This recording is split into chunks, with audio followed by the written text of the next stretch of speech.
Welcome to your 60-second update from RAF Leeming on Op Chessman, where personnel are training for NATO policing operations.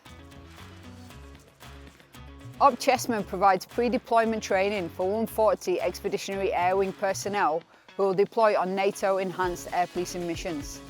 This year, 140 EAW are working alongside the Swedish Air Force for the first time since Sweden joined NATO in 2024. The My Digital Skills learning platform is now available for whole force, offering a wide range of courses, audiobooks, seminars and assessments. Check RAF DefNet for more details and start developing your future skills today.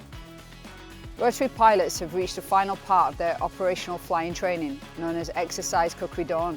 Delivered by 28 Squadron, pilots will fly at Leuchars in Fife, training alongside the Army's 51st Infantry Brigade, mountain rescue teams and other services. That's everything for this week. Thanks for watching and we'll see you next time.